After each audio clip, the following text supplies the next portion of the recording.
हूसियों ने एक बार फिर इजराइल पर बड़ा हमला किया है, लेकिन यह हमला ऐसे वक्त किया गया है जब अभी अभी दोहा इजलास खत्म हुआ है। दोहा समिट के ठीक बाद किसी मुस्लिम और अरब मुल्क की तरफ से इजराइल पर मिसाइल दागा गया है। हूसी लड़ाकों ने इजरायली इलाके की जानिब यह मिसाइल दागा है। आपको याद होगा कि कतर में इस्लामी सरबराही इजलास के फौरन बाद यमन के ईरान नवाज हूसी लड़ाकों ने इजराइल को निशाना बनाते हुए एक बैलिस्टिक मिसाइल दागा है।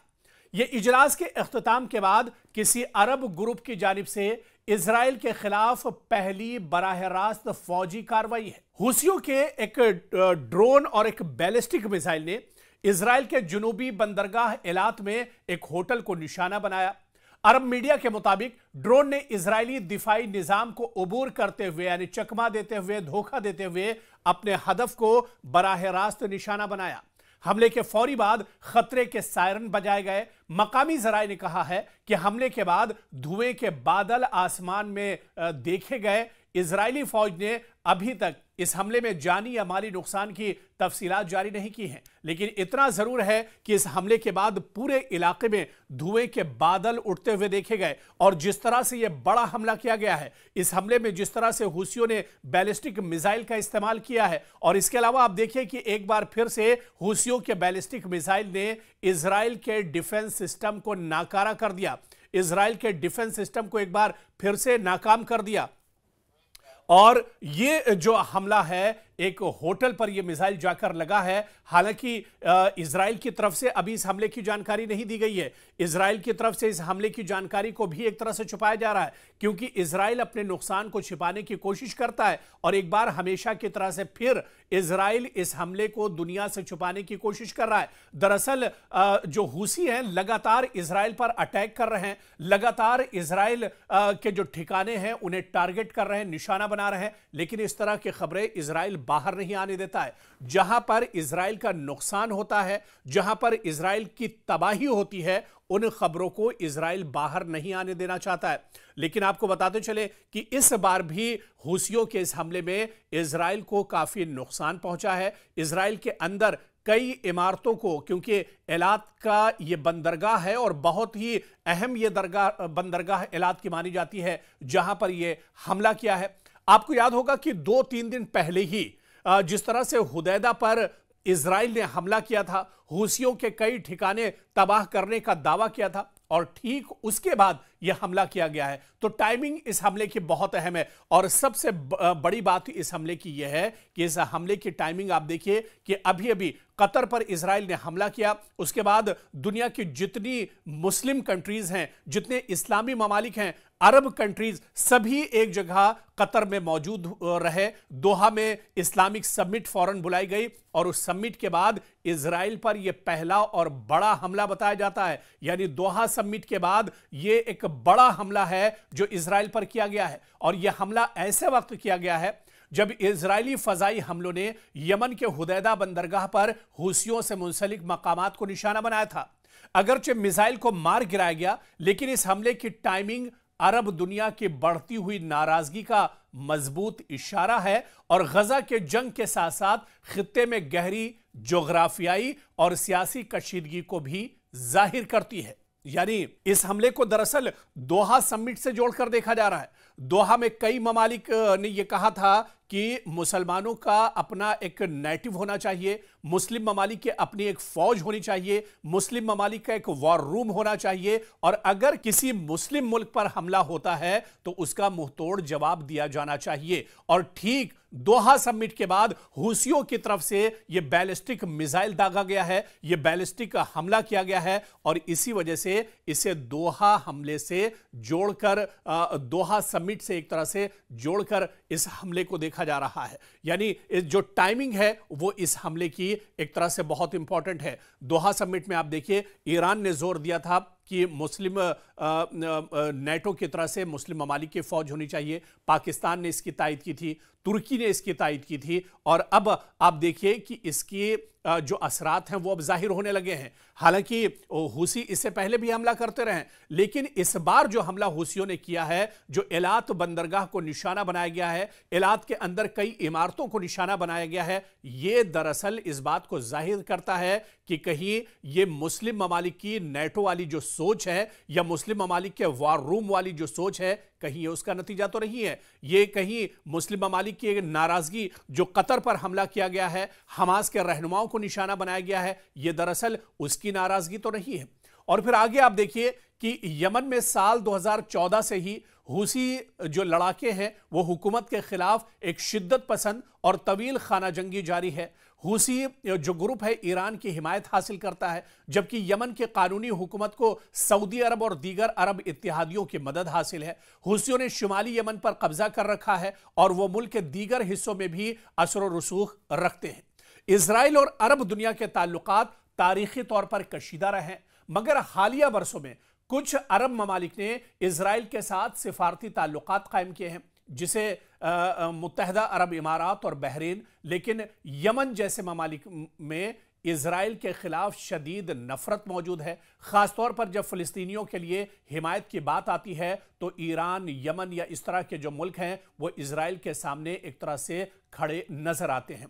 ऐसे ही आप देखिए कि कतर में हाल ही में एक अहम इस्लामी सरबराही इजलास हुआ, एक मुस्लिम ममालिक की समिट हुई जिसमें फिलिस्तीन और गजा की सूरत हाल जेर बहस आई। इस इजलास में कई मुस्लिम ममालिक ने गजा की हिमायत और इजराइल की कार्रवाइयों की सख्त और बड़े पैमाने पर मजम्मत की है। इस इजलास के फौरन बाद यमन के हुसियों ने इजराइल की तरफ मिसाइल दागा, बैलिस्टिक मिसाइल हमला किया और एक सियासी और अस्करी पैगाम दिया गया है। एक बड़ा पैगाम इसे माना जा रहा है। जिस तरह से दोहा समिट के बाद यह हमला किया गया है, ऐसे में मुस्लिम ममालिक की तरफ से इसे एक सियासी और अस्करी पैगाम माना जा रहा है इस बैलिस्टिक मिसाइल को। हुसियों ने एक बैलिस्टिक मिसाइल इजराइल की जानिब दागा था, जो हुदैदा बंदरगाह पर इजरायली फजाई हमलों के जवाब में किया गया है। और यह हमला न सिर्फ एक अस्करी कार्रवाई थी, बल्कि अरब दुनिया में इजराइल की मौजूदा पॉलिसियों के खिलाफ शदीद रद्द अमल, शदीद गम गुस्से का इजहार भी था। अगरचे इजराइल ने मिसाइल को मार गिराया, एक तरफ यह भी दावा इजराइल की तरफ से दरअसल यह दावा किया जा रहा है कि बैलिस्टिक मिसाइल को मार गिराया गया है, लेकिन दूसरी तरफ हुसियों का कहना है कि उसने अपने टारगेट को आसानी से उबूर किया है और उसने अपने टारगेट को मार गिराया है। जहां पर यह हमला किया गया था, मिसाइल ठीक उसी जगह पर लगा है। इजराइल का डिफेंस सिस्टम नाकारा हो गया और वो इस मिसाइल को नहीं रोक पाया है। मगर इस हमले ने आप देखिए कि खित्ते की कशीदगी को एक तरह से मजीद बढ़ा दिया है। इजराइल में काफी नाराजगी है, लेकिन दूसरी तरफ इजराइल यह भी जान रहा है कि तमाम इस्लामी ममालिक एक साथ आ चुके हैं और ऐसे में अब एक बड़ी जंग मशरिक़ वुस्ता में छिड़ती हुई नजर आ रही है।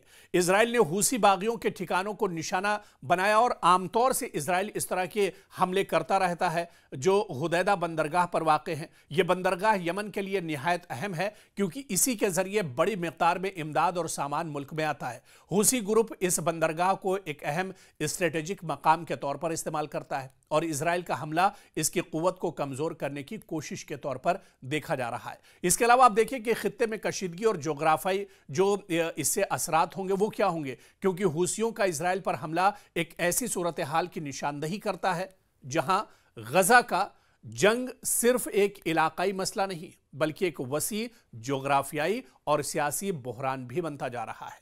ईरान की हिमायत याफ्ता हुसी ग्रुप का यह इकदाम खित्ते में ईरान और इसके मुखालिफिन के दरमियान जारी ताकत के ताक़ुब का हिस्सा है।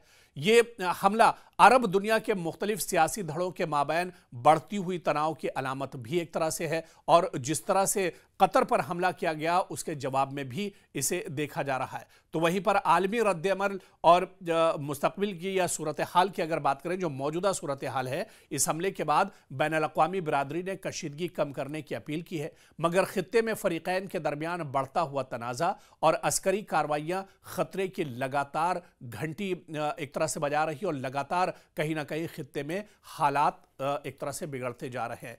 तो यमन के हुसी बागियों की जानिब से इजराइल पर मिसाइल हमला एक नई अस्करी और सियासी कशीदगी का बायस बना हुआ है।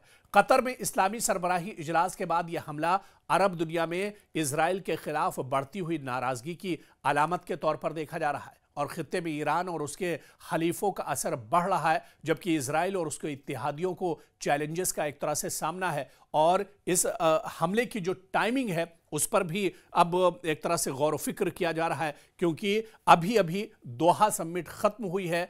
अरब ममालिक में एक नाराजगी है जिस तरह से कतर में हमला किया गया और उसके बाद हूसियों का ये बड़ा अटैक, यानी इस बड़े अटैक में आप देखिए कई तरह के पैगाम है। एक तो मुस्लिम ममालिक की नाराजगी, कहीं ऐसा तो नहीं है कि मुस्लिम ममालिक का वॉर रूम तैयार हो रहा है या मुस्लिम ममालिक अब नेटो की तर्ज पर एक जो इस्लामिक फौज अब बनाकर खड़ी कर रहे हैं, और ये कहीं ना कहीं एक बड़ा चैलेंज है इजराइल के लिए और इसके अलावा अमेरिका के लिए, या फिर ये कहा जाए कि अमेरिका और इजराइल के जो यूरोप में इत्तेहादी ममालिक हैं उनके लिए भी एक बहुत बड़ा चैलेंज है। और इसका जो सबसे बड़ा असर होगा या जो सबसे पहले असर होगा वो मशरिक़ वुस्ता और मिडिल ईस्ट में देखने को मिलेगा, जहां पर हालिया कुछ दिनों में इजराइल ने कई मुस्लिम ममालिक को निशाना बनाया है। लगातार चाहे उर्दन की बात करें, ईरान की बात करें या फिर गजा की बात करें और इसी तरह से यमन की बात करें, ये वो इस्लामी मुल्क है मशरिक़ वुस्ता में जहां पर लगातार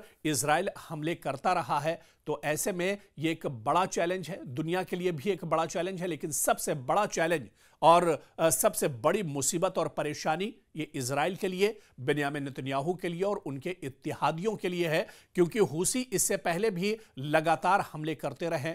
रेड सी और लाल समंदर में भी क़यामत एक तरह से बर्पा करते रहे ये हूसी, और एक बार फिर जिस तरह से बैलिस्टिक मिसाइल का हमला किया गया है, एलात बंदरगाह को निशाना बनाया गया, उसके आसपास की इमारतों को निशाना बनाया गया है। अब कहीं ना कहीं इजराइल की परेशानियां और बढ़ती जा रही हैं।